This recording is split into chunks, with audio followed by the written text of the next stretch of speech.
ধন্যবাদ সবাইকে। আজকে টান উত্তেজনার মধ্যে আমাদের ফাইনাল খেলাটা অনুষ্ঠিত হয়েছে। না বললেই নয়, আমাদের ম্যাচেও অনেকে ঘাটতি ছিল, যেমন তানিম ছিল, তানিমকে আমরা পাইনি। তাছাড়া নাইমকেও মিস করেছি আমরা, তাছাড়া বদরুলকে আমরা মিস করেছি। মোটামুটি ভাবে আমরা 4টা প্লেয়ারকে আমরা এখান থেকে মিস করেছি। তারপরেও আমরা ম্যাচের যে টার্নিং পয়েন্টে আমরা সবাই একতাবদ্ধ হয়ে যে ম্যাচটা জয়লাভ করেছি, এটা খুবই খুবই খুবই খুবই কষ্টজনক। তারপরে সবার আন্তরিকতা এবং সবাই দলবদ্ধ সংগঠনের মাধ্যমে আমরা এই ম্যাচটি জয়লাভ করেছি, তাতে কোনো সন্দেহ নাই। এমত অবস্থায় বলতে চাই, তানিম তো আজকে আমরা দীর্ঘদিন পরে মূলত আমরা একটা কাপ খেলছি। তানিম ছাড়া কখনো কাপ খেলি না। অনেক সেমিফাইনাল হারার পরে, ফাইনাল হারার পরে প্রায় আমার হিসেবে প্রায় 5-6 বছর পরে এই কাপটা, হ্যাঁ, স্পেশালি মুরাদ আমাদেরকে মেন্টালি ভাবে সাপোর্ট দিয়েছে।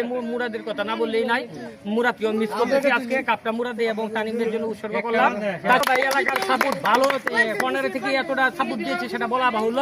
সবার কাছে কৃতজ্ঞ, ধন্যবাদ সবাইকে। ঈদ মুবারক সবাইকে।